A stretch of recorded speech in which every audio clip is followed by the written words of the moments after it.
My name is Darrell Hamlin. I teach in the Criminal Justice Department. I am currently serving as a faculty senator for my department, but I am also currently serving as the vice president for AAUP.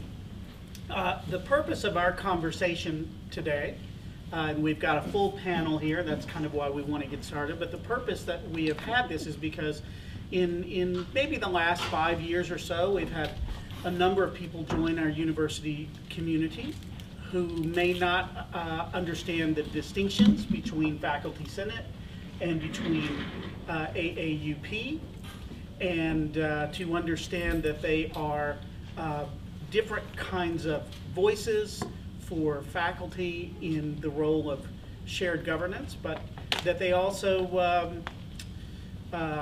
while they serve different purposes, they're also serving many of the same purposes and interests, and that we all have an interest in taking part in a positive, productive way in the shared governance of the university.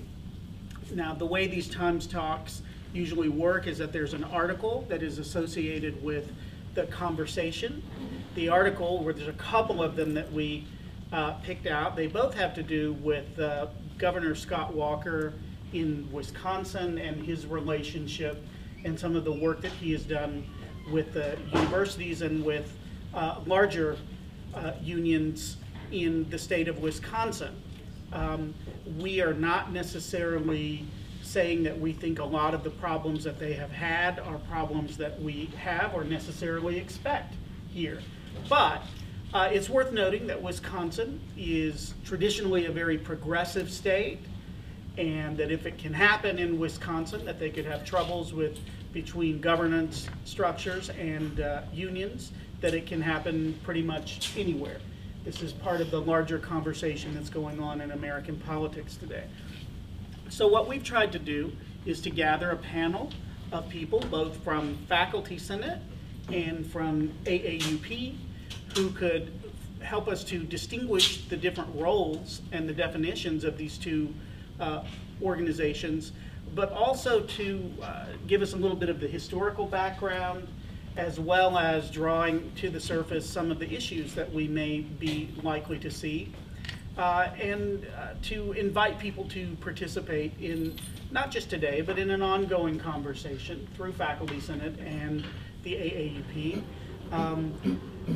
to be part of the shared governance of the university. So the first person that I want to introduce on the Faculty Senate side is our current Faculty Senate President, Lori Cook Benjamin. And she's going to talk to us about what Faculty Senate does. So yes, I am the current Faculty Senate President, and I'm very honored to be in this role. I was asked to talk primarily about the function and the structure of Faculty Senate. So let me begin by saying, obviously, the Faculty Senate represents the faculty, and we represent the faculty in terms of governance of the university. We are actually an advisory body to the president, and we also cooperate with Student Senate, we cooperate with the Alumni Association, and even with the surrounding geographic community. We have approximately 38 representatives on Faculty Senate. These are faculty on full-time appointment, and we have, how we choose them is that for every 10 members in a department, one representative is chosen. So it's a 1-to-10 ratio or a fraction thereof. So if we have 11 members, then we have 2 representatives. So we do have some of our departments at the university that are represented by 2 people. In addition to the representatives, the 38 members that we also have a president, we have a vice president or a president-elect, and a secretary. And then we have several standing committees. We have an executive committee, which includes the president, the vice president, secretary, and then our past president. And then we also have some additional standing committees. We have academic affairs, we have strategic planning and improvement, or SPI, we like to call it, university affairs, we have student affairs, and then we have partnerships and technology. So that's primarily the numbers and then the functions that we have in terms of Faculty Senate. Thank you. The next person that we are going to hear from, who is going to talk to us about a little bit of the history of Faculty Senate at FHSU, appropriately enough, is a history professor, David Goodlow.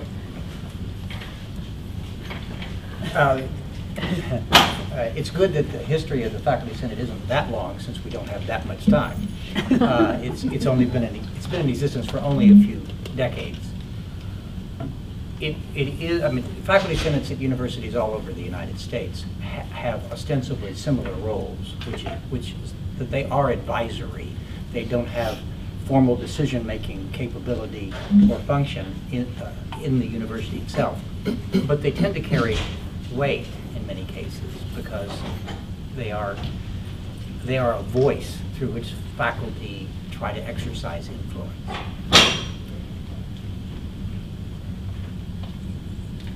Fort Hays State University, historically, as a university, functioned over time as a very vertical organization, a very vertical institution, in which power was exercised very much from the top down.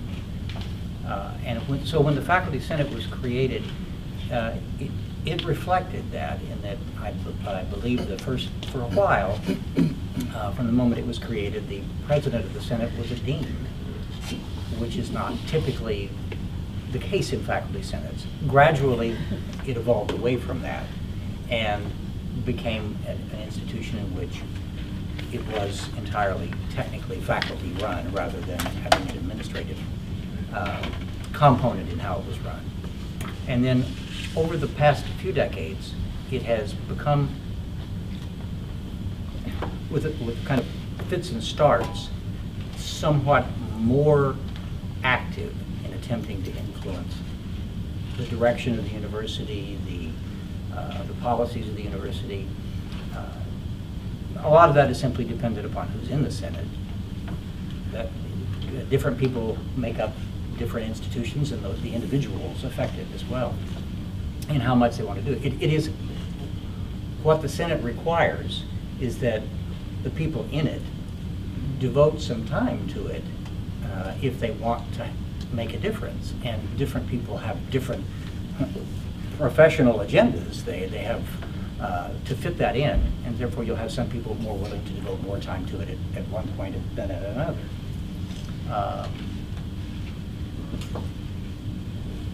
It has I first joined the Senate in 1999, so I've been in and out of it several times, was president of it for 1 year. It has become more active lately, and from my point of view, that is a very welcome development. It has attempted to speak with a strong voice for what faculty want, trying to canvass faculty, trying to let whomever it is relevant to let know what the faculty think. And my perception is that it has become a really serious body, one that is listened to, and perhaps increasingly so. So it's an institution that I would recommend people pay closer attention to if they're not familiar with it, because it has become a stronger voice. If one is inclined, as I am, and as I suspect a number of the other people sitting up here are, to want that to continue, it will require that the people in it also take that approach and have that preference. That's about all I want to say at the moment, I think. Can I add one thing? Yes, go ahead. We might mention that there are several members in Faculty Senate that are also members of AAUP. So it's not exclusive, you have to be one or the other. And that really kind of speaks to the fact that they have different distinct roles in the ways that they represent the faculty as a voice in shared governance. The next person we're going to hear from is the person who is currently serving as president of AAUP, the chapter that we have here at Fort Hays, and that is Glenn Grove. Hi, I'm, as has been mentioned, our new president. I'm also on faculty senate. I'm one of those people that's in both areas. So I'm learning, I'm relatively new here still, and I'm learning fast about things. I need to. And I would like to just talk a little bit about the role of AAUP. First off, we are recognized as the bargaining unit for the faculty as a whole. There was an election held long before my time here that certified AAUP as the negotiating agent. And we have, of course, a memorandum of agreement that codifies that posture and our agreement with the administration. Importantly, this year that agreement comes up for renewal. It ends next summer. So next spring we'll be negotiating that agreement again. And so we're kind of working to kind of get that process underway. And we're beginning with a faculty survey. I think we voted to, at our last meeting, to get it out in about 3 weeks from the time of that meeting. It's kind of sudden, as I now realize. I might have said wait until the next meeting, but it's going. And I've been in communication and am on a weekly basis with AAUP headquarters, and I've gotten 4 such surveys that have been used at other universities. I'll be, they go from like ones that have 10 to ones that have 120 questions. Don't worry, guys. I'm not sending out those the big ones. They're going to be much more on the small side with some space for comments and so on. But it's going. And so we're going to sort of get that going. We'll be setting up a bargaining team and, working towards moving forward with the negotiations. We'll have a meeting with administration to kind of get acquainted early on as well. So that's one major focus for AAUP this year in particular. And the other focus is, as I see it, has been we're there for faculty. I've had a couple of people come up to me with situations you never would have predicted or even would have known might have existed. But we're there to kind of help faculty deal with those situations that come along their way. And, again, for me, being so new in this, I talk with headquarters about it, and I've had excellent input. But we're there for faculty. Whether you're a member of AAUP or not, we will do our best to help you out. So that's some of our roles. I'm learning about this, so I'm reading about the concept I think is very interesting, is this concept of shared governance. And I think it's been mentioned that we're no longer quite such a vertically organized structure. So to me, as I think about it, this gives opportunity to really develop a shared governance. I know Faculty Senate is very active in that role too, and we want to be thinking about how we can contribute in that role. The shared governance, it's a phrase that's been around for a long time. I think one of the prime impetuses for it was a statement on governance of. I give lectures. I'm a faculty member here with me. I'm a prof. I can't help it. I can't get away from that. But anyhow, it started with the statement on governance, and I'll try to be brief. I'm not usually, but statement on governance of colleges and universities in the 1960s, developed by the American Council on Education. That's the administrator part, and AAUP. That's the faculty part. And this affirmed this concept of shared governance and saw it as a collaborative venture. So what do we mean by this shared governance concept?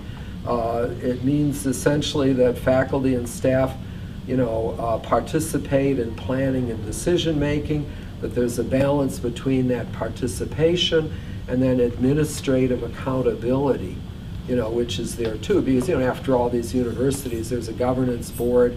The governance board appoints administrators. The buck stops there when decisions are made. But along the way to that process of making decisions, the ideal is to have a certain sharing of the inputs in making those decisions. So shared, one of the meanings is that everybody has a role. You could think of that as being exemplified by the search process for academic administrators. A lot of people participate, professors, administrators, even students. So you get inputs from the stakeholders, and then a final decision maker is going to decide, and that person will be ultimately responsible for the success or failure of that appointment. So shared doesn't mean that a committee is responsible, but it does mean that no constituency exercises complete control over the process. So no one person is arbitrarily making decisions absent the input from key constituencies. So various stakeholders are going to participate in well-defined parts of the process. The second aspect of shared governance that I'm learning about is that certain constituencies are going to be given primary responsibility over decision making in certain areas. In other words, faculty is usually tasked with the responsibility for the curriculum. They're going to have a lot of latitude there, but any changes are going to have to be approved by an accountable officer, be it a dean or a provost or the president. So basically, shared governance means we're going to balance maximum participation in decision making with clear accountability as well. So the key to this is a lot of communication. And one of the great things that I think I see here is that some of the high people in administration are saying, our door is open, we want your input. To me, that opens the possibility of as much as we can do. We're pretty busy at this school, believe me. But as much as possible, if we can participate as partners, I think that's a great kind of a thing. One of the thoughts quickly that came up would be even like, how can we implement shared governance? One of the issues might be with, say, if monetary incentives are offered for certain behavior on the part of faculty. It's a complex issue with a lot going into it, but one aspect of it could be seen as a shared governance issue. You might think, well, it's a simple kind of thing. If we're going to offer people money to do something, then that's going to incentivize them. But we have people on the faculty that they specialize in thinking about the effect of monetary incentives on behavior, right?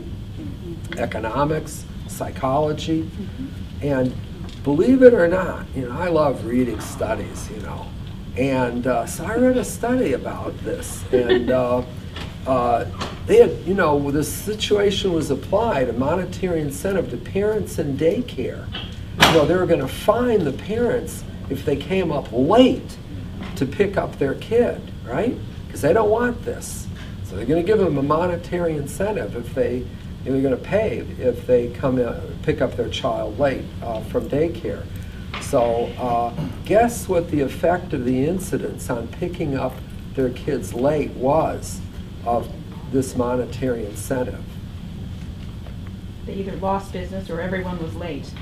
You got it. The incidence of lateness doubled because the parents felt like, my gosh, we have a sort of implied permission. If we pay the fine, we can come in late. So I guess the thing would be that, I'm in accounting, not economics, but I'm in the business school, and people in business schools you know, we do have people that are quite expert at the whole concept of a monetary incentive. So in other words, the idea is maybe we can help. You know, when there's a worthy goal, and there's a wish to incentivize things monetarily, maybe we can help design that in the best way possible.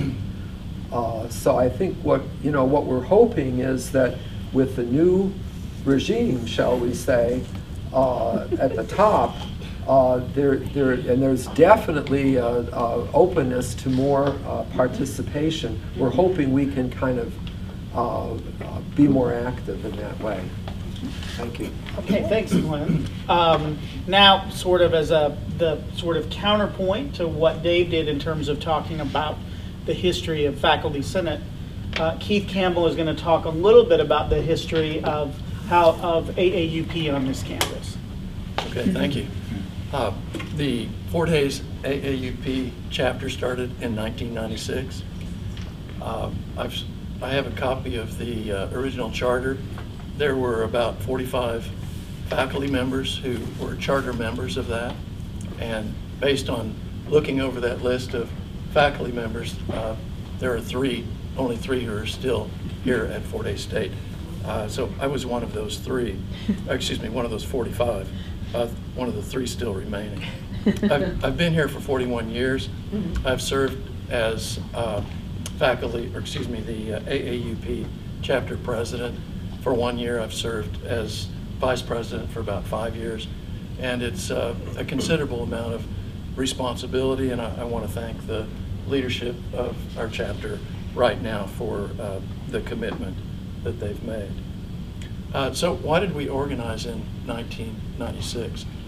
The basic reason was that the president of this university at that time took some unilateral actions that were perceived as having negative impact on faculty. And as has been mentioned, Faculty Senate is serving, it exists in an advisory capacity. It, I think, organizationally is right below the president and is advising the president. And that's an extremely important role. We are very fortunate to have an active Faculty Senate. But the fact that the Faculty Senate is, I'll use the word simply, I'll put it in quotes, it is simply advisory. That provides some limitations in terms of the role, the influence that faculty members have at an institution. And the fact is, as I see it, that without our chapter of AAUP, the upper administration can make unilateral decisions that influence faculty. There's a legal phrase that I suspect might be mentioned later in these presentations, terms and conditions of employment. That includes faculty raises. It also includes faculty workload. Whether we teach 4 3-hour courses per semester or 5. And without Fort Hays State AAUP, the leadership of this institution has the legal right to institute changes as desired. When we organized in 1996, some of the faculty members were excited about getting bigger raises. I'm not sure that happened. Money was not a motivating factor for me. What was the primary motivating factor for me was just basically respect.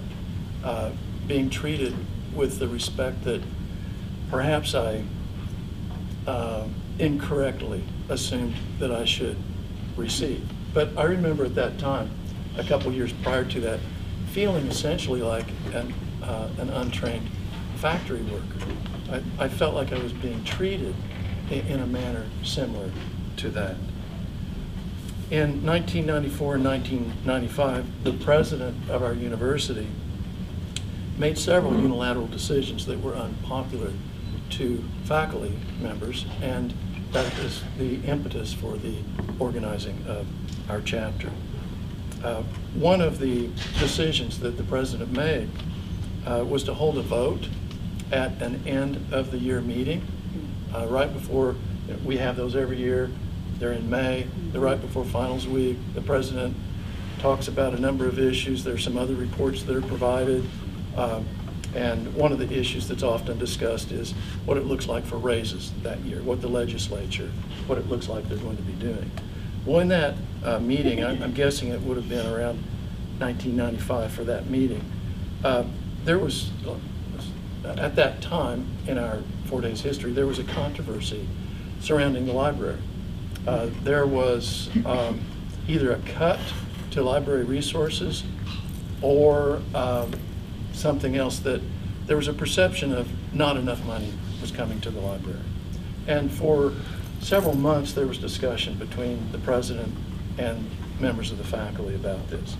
And so in an end of the year, all university meeting in May, the president that announced at that meeting, this is a very important point, I think, well, the president announced that there would be a vote on what to do with faculty raises for that year. And one of the important points is that this vote that the president had planned was not announced prior to the start of this meeting. Now, as what sometimes occurs in these end of the year meetings, right before finals week, many faculty are grading papers.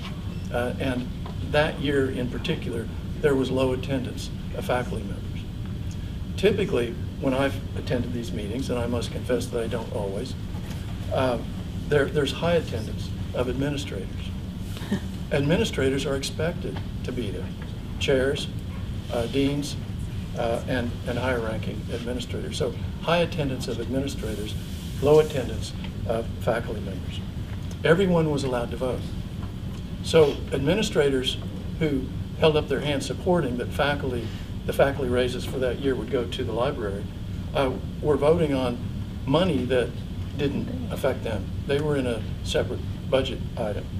The result was that $300,000 that were earmarked, $300,000 that was earmarked for faculty raises went to the library. I'm happy for the library, but the process, in our opinion, was inappropriate.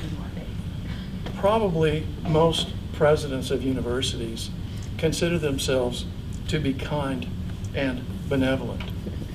But regardless of how kind and benevolent a president of our university is, we who originally organized the chapter of AAUP believe that faculty should represent themselves and other people should not represent faculty. Without Fort Hays State AAUP, the faculty have no legal right to negotiate issues with the administration. Thank you. Thanks, Keith. In terms of how some of that actually looks in terms of representation through AAUP, we probably have about the best voice that we could hear from right now, and that's Tony Gable, who has served for a long time as the chief negotiator for AAUP. So Tony's going to talk about that role, but also try to bring in the conversation particular kinds of issues and then flesh out what that process looks like for us. That's a tall order. In 5 minutes. Yeah, I've got 5 minutes. For those of you, my colleagues who don't know me, I am Tony Gable. I'm an associate professor in the Department of Management. I've been here since the fall of 2007, and since the spring of 2008, I've been a member of the local chapter of the AAUP and have served on the bargaining committee as well as the negotiating team since that time. So I've been there. I took last year off just to sort of decompress a little bit and sort of get my thoughts collected again. But also during that time frame, I too have been on faculty senate, so I've represented my department there, and I will be once again for the new Department of Management. So yeah, you see a lot of crossover there, and I think that's also indicative of people who are very interested and genuinely concerned about the governance of this university and what should happen. So you see people in different roles that have a common theme in them, and that is how should we move forward? What's for the benefit of the institution as a whole and for the students and the faculty? As my role as the negotiator for the negotiating team, and in a way a voice for faculty at the bargaining table each year, it's an interesting role. And over the years, the primary concerns that most people have, if you ask faculty, is what's the salary going to be? I mean, are we going to get an increase in salary, and exactly what percentage is it going to be? Is it going to be equally shared? How much is going to go into the merit pool? So that is typically a major concern. And frankly, that is something that even as a negotiating team, even as the representative unit, we have very little control over ultimately, because there is only so much resources that are available. And we can get angry about those sorts of things, but ultimately you have to be reasonable and understand certain things can be done and certain things can't. We also discuss workload issues and looking forward. And that was one of the things I was asked about, is not only present issues, but things in the future. So salary is always a present issue. It's always going to be a future issue. Workload is another, and that's something that Keith had mentioned as well, as far as what is our workload as faculty going to be? What does that look like as we continue developing our university as one that reaches out into an international realm, an online realm, a face-to-face realm, as we're a state comprehensive university, and what does that mean? So that's going to be another issue that we're concerned with, and that does come up during negotiations. Philosophically, who are we and how do we perform? And what does that mean to not only our current constituents, but also our stakeholders in Kansas and worldwide as well? And in that process of negotiating, those different ideas are formalized into the memorandum of agreement. And it is an MOA. You'll hear some people call it an MOU. It's not an MOU, but the statutes itself call it a memorandum of agreement, so it's an MOA. And so we formalize those ideas into that MOA.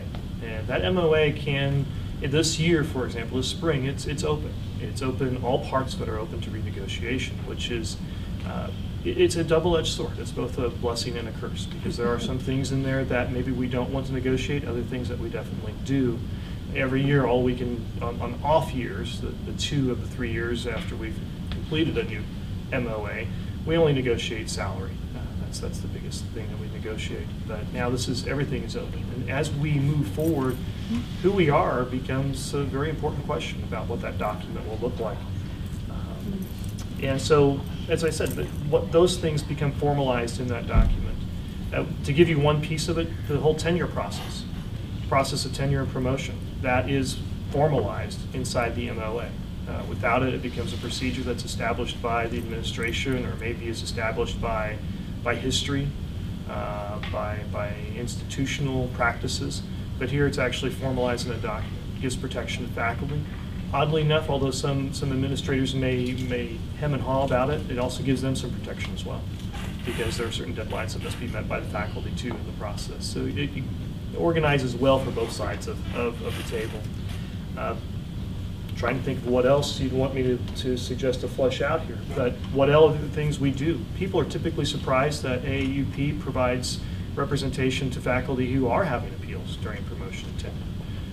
Most don't know that, and we try to get that out there, but it's really quite odd that it's something that is not recognized that we do that as well. A couple other things that are probably going to come up. I'd see 2 really big issues that are probably going to come into play, maybe 3. One is going to be workload. We already talked about that, along with salary. Those are sort of piggyback with each other. Second one is something that recently came up. Probably a few of you saw the provost suggested that there should be a bonus paid to retiring faculty, sort of lock them into that decision so that the administration can make appropriate plans to replace them. My initial response to that is that sounds like a really good policy, but it's something that falls under the conditions of employment that should be negotiated with the AAUP. So I think there's an opportunity here, as Gwen's pointed out.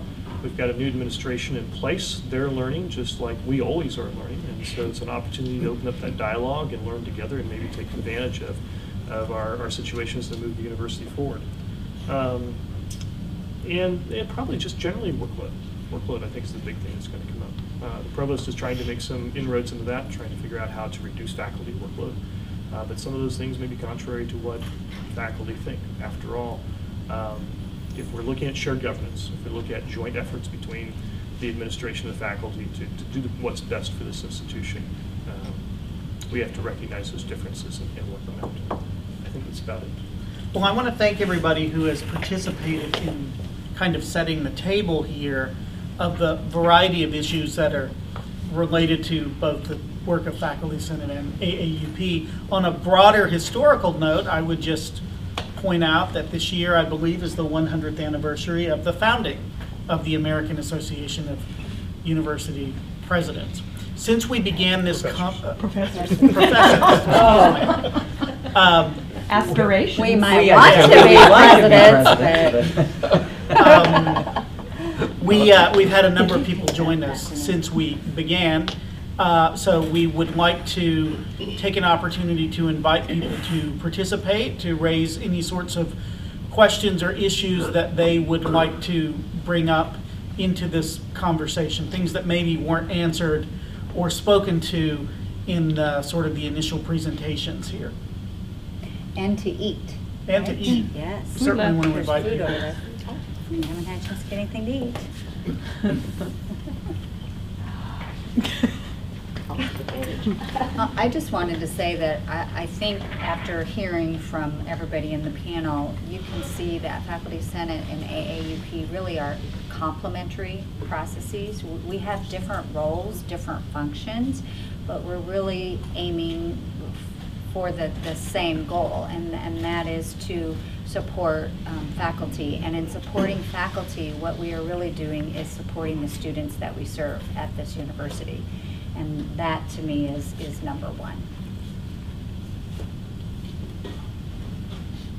Come on, questions. Complaint. Be nice. I'll wait. You are. To be nice. Complaint? Did you Yes. ask for complaints? Questions, comments, criticism, complaints, or praise? I'll just add one more thing, because there is a misconception about what happens with the local chapter. Keith indicated that there were 45 chapter members starting in 1996. All faculty are represented by the bargaining unit, regardless of your membership in the chapter, and that's a statutory definition. So whether you pay dues to us or not, you are represented by us, and that's how that works. Right, and actually, I think what I said was charter. Yeah, charter members. Charter members. Right, right. And what I meant by that, who signed Right. a charter. Right. But once it was instituted in January of 1996, legally, we were representing all faculty. That's right. Members of the bargaining unit, as you indicated. Yeah. Correct. Thank It's you. so many people don't recognize that distinction. So when the local chapter speaks to the bargaining unit, it's not speaking for itself, it's speaking for all faculty. And so we have to take all faculty interests into consideration. The other thing is that both on Faculty Senate, I think, and also in AAUP, none of us get any monetary remuneration for what we do. This is all gratis, pretty much. I think the only person who has an exception up here would be you, Lori. You get actually I course get load some reduction. course load reduction, Right. which is very much needed, so I'm grateful for that. I think It's our actually dues are part of the sharing modest. thing They tonight. come out I beg your pardon? It's actually part of the sharing thing. You're- Part of the you're sharing thing, governance, yeah. so you're making a contribution service. Yes, Yes. yes. Oh, yeah. Yeah, we're giving service, and but if there's any conception that somehow that we're benefiting directly from it, that's not the case. Well, we hope you're benefiting the greater good. Oh, I see. And Yes. collectivity. Beyond. I guess I'll take the approach of continuing improvement. With regard to what you've done this morning, irrespective of the quality and the kinds of things that may be left out or the kinds of things that were added as well, the onboarding process at Fort Hays State has never done a good job with regard to what you're talking about in terms of shared governance. I used to go to the SGA and make a presentation on shared governance because I'm a political scientist by trade and things as well. Joined the Faculty Senate in 1982. You probably were there before I was, I imagine. But the history goes a long way back. The point is that the onboarding process for new faculty has not been good with regard to the information that you shared this morning. So I mean, in terms of that onboarding process, you say you have a new regime and you have people that might be more receptive to the whole process of the concept and then the process of shared governance. I would encourage strongly that this kind of presentation be made for new faculty orientation and probably include SGA as well. I'm a product, as some of you are, but not many. Keith, I don't know how old Charlie is, but you know, of the 1960s. I mean, this would not be a part of AAUP, in my estimation, to the extent it is today, unless the protests of the 1960s and the anti-establishment kinds of things that were said led to a much greater emphasis on shared governance. And shared governance is not democracy at work, and you've alluded to that in a variety of different ways, because ultimately the state of Kansas says that the president of the university has the right to say this is what salaries will be, along with the approval of the Kansas Board of Regents and the governor and whatever. So it's back to the advisory process, which is extremely important, but not always taken advantage of. I guess in one area that I would, again, encourage some improvement as well is the activity of the Faculty Senate and AAUP. I came through the 1980s and into the 1990s, and if I were to make a comparison in terms of David's comment, I mean, I see the Faculty Senate as much more active and much stronger in the 1980s. Out of that comes the tenure and promotion process. Out of that comes a whole variety of different things that were extremely important. John Ratzlaff must have done a Faculty Senate salary study every year because John was so interested in salary studies. The other thing with regard to AAUP, and I've talked with Tony about this, and he may not recall, but I'll bring it up. There's more to life than being just concerned with salary. If you're an AAUP representative and member, AAUP hasn't had a very broad agenda. It's had a narrow agenda, whether that's by I guess, practice or by the kinds of things that we've done at Fort Hays. But OOE has been stale at Fort Hays State for the 36 years that I've been here. I mean, those are things that allow faculty to go on trips. Those are the things that allow faculty to buy equipment. Those are the things that allow a lot of other things to happen. Provide the student success that you're talking about in various ways. OOE budgets are dead. For whatever reasons, Ed has just never wanted to do anything with OOE budgets. And as a former faculty member, 10 years before I became an administrator, I would clamor a great deal about OOE budgets, but they never went anywhere. AAUP has a chance because it does affect conditions of employment, terms and conditions of employment, to make a difference on OOE as you proceed down the road. So there's an issue to throw on the table and maybe do something with, which will have substantial differences in terms of where the administration is and what have you. But those are also things that, when you're getting $6 million a year out of distance education and you're getting $2 million a year out of China, the buildings that you're seeing going up around here are a result of those things. But they also have to be built into the budget for salary, not just for faculty, but for student labor as well. We're still not paying students enough in terms of the minimum wage. That we're paying above the minimum wage, if I remember correctly. It still could go higher. It has an impact on student debt. I mean, you get down the road and make all kinds of academic issues with regard to this as well. But there are opportunities for shared governance on this campus to do things much better than has been done in the past. But it's up to the activity and the energy and the enthusiasm and the passion and the purpose of the people involved. And new faculty don't know a lot of what you said this morning, simply put. I'll stop there and shut up. By the way, the MOA says $300 is what's negotiated for professional development money. So there's one that we definitely need to renegotiate. And I know that typically we get more, but that's what the number is in the MOA. I've read it several times. I'd like to thank Larry for his comments. And one of the really important points that I think Larry made is finding avenues for us to share with new members of the university community why I guess faculty senate people may basically already understand that, but I think there may be some considerable uncertainty about what AAUP is and why we're here. And so I very much appreciate that suggestion. For years when I was active in the leadership of this chapter, we were very interested in having an avenue at the faculty well, we were willing to speak there, but the orientation, new faculty orientation, it was very much, and still is very much in our interest to help new members of the university community understand who and what we are. One of my, just a follow-up on that point is, one of my great concerns is that I believe that the faculty at Fort Hays State is benefiting from the existence of our chapter, but few people understand how they are benefiting from our chapter. I have heard a rumor that some people might be interested in initiating decertification of our chapter. I don't know if that's correct or not. I almost look forward to a decertification attempt because it will provide a platform for us to help faculty members understand why we're here and the role that we play. But the main point is that people who are benefiting from something that started almost 2 decades ago may not understand what the situation might be like now if that institution didn't exist. Mainly, I wanted to thank Larry for that suggestion. It kind of brings to mind how I learned about AAUP. Charlie's in the office next to me, and I'm just talking with him. And frankly, I got the drift of kind of the hierarchically, vertically organized nature of the university at that time. And I felt like this is a good thing. We need a kind of a countervailing power in a sense. I think I would add too as well that, you know, It's accidental. Right, and at that time, there was talk about basically getting rid of the faculty senate.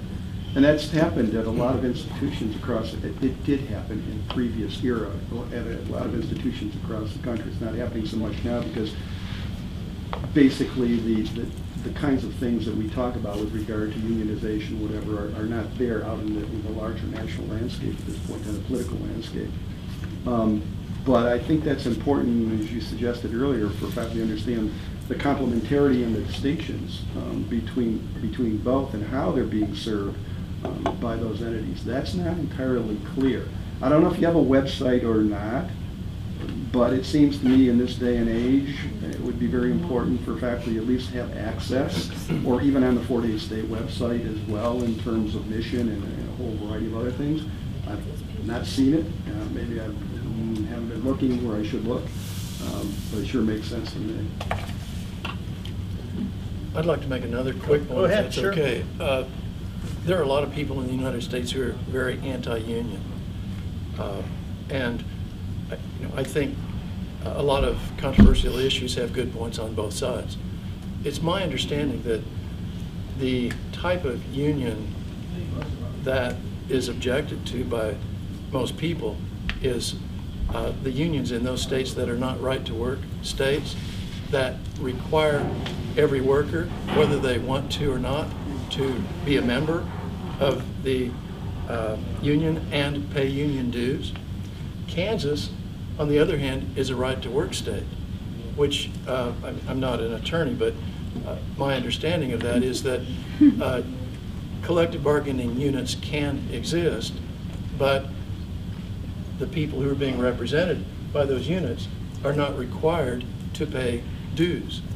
And so that's the situation we have here. I have great difficulty understanding the position of people who object to the situation we have. I mean, but I'm a biased person, as all people are, but I can understand an objection to forced membership and forced fees, but I have great difficulty understanding our situation. We don't have that. And to follow up, Keith, what you said, I mean, the legal name is meet and confer. I mean, it's not a basically collective bargaining unit as you'd find in Connecticut or a variety of other places. So there, I mean, there's even less onus, so to speak, and probably more attraction for people who do want to at least realize the collective force of the collective influence and power of bringing people together. It is a little strange, I really. Just want to see once again if there's anyone else who has arrived who has a question or a concern they want to raise. I do, but I'll No, wait. go ahead. See if anybody else It doesn't has. look like it at this point. we do live in a specific economic and political context that is any political and economic context is going to affect what you can do or will do, or how you think about what you can do or will do. I don't know that in the near future that we're going to have a context in which people are going to, the public as a whole, or or people in positions of political power are going to think of universities the way the public as a whole and people in political power thought of them coming out of the 1960s. I think that's unlikely. And I think it would be wise for us to realize that, to make sure that when we talk to people who have power, that we don't sound like that. Radical, That you we mean? well, it's not a question of just being what your particular positions are. That you don't sound as though Adversarial. not only adversarial, although that's relevant too, but that you are simply unquestionably entitled, which was an element of that. I think you have to make an argument for why this is good in a variety of ways. That it's good for students, the things that we want to do. That it's good for the way the university functions institutionally, et cetera. When I got here and for some time thereafter, one of the single greatest points of pride that the president emphasized at convocations, when he went out and talked to the public as a whole, was that 90% of our classes were taught by full-time faculty. It was something that was constantly emphasized as a point of pride, that we have people who have a commitment to the institution, etc. Nobody talks about that anymore. Because we don't have 90% of our classes taught by I'm not sure full-time that was faculty. ever true, David. It might not have been, but they used to emphasize it. But it was But who was emphasized a going to lot. refute And we have a lot not being Statistics taught by are full-time faculty, by That's our right. adjuncts. That's right. That's what I mean. Whatever the percentage was then, Much less that was taught by full-time faculty, it's a lot lower now. We might want to, at some point, try to explain to, I mean, just as a collective bargaining entity, as a faculty senate, as other things, explain why it's really a good idea to have courses taught by full-time faculty, that students benefit from this. It's not just numbers crunching. That's not the way you determine what's benefiting students. Well, they took that many classes, therefore they benefited. No, it doesn't work that way. It actually works that way if what they get out of the classes is of greater benefit. And we need to have an argument that explains that. And I think that's relevant to both, that explains why that benefits students. And in order to do that, I think it's that both the AAUP and Faculty Senate can play a role. I think that is probably, in my mind, at least one of the 2 or 3 most important things in the current environment in which we operate that we could do to benefit students and faculty. Just thought I could make that point. Keith? I suspect we're about to end. Before we end, I'm just wondering if there's an opportunity here for some strong collaboration between Faculty Senate and our chapter of AAUP, and I'd like to just pose a question. Might there be a next step for Faculty Senate and our chapter of AAUP becoming more closely aligned? I don't know what that would be, but I'm hopeful that there will be. Well, at this point, we have reached a time boundary. I want to, first of all, express my gratitude to the panelists who prepared themselves and took some time to come and bring this information to our attention to help us understand the differences between these two representative entities. But I also want to thank the American Democracy Project and their Times Talk Forum for making this forum possible. Democratic life begins in conversation, and it really only can have the kinds of conversations that can happen if people show up. So democracy is not simply a set of institutions or privileges. It is about responsibility, and it is about energy. So I want to thank everybody who has shown up here to take advantage of the forum that ADP has given us. I want to thank our former provost, not just for showing up, but for being such a strong supporter of the American Democracy Project and of civic engagement issues on this campus for a long time. So if there's going to be any kind of positive, productive shared governance, it has to happen with a positive commitment to that process and to showing up and engaging ourselves in open, productive conversation. So I want to thank everybody who's involved in that today. Thank you very much, and also make sure that you try to take some of this food away. Thank you, Darrell. Thank you very much. Thank you.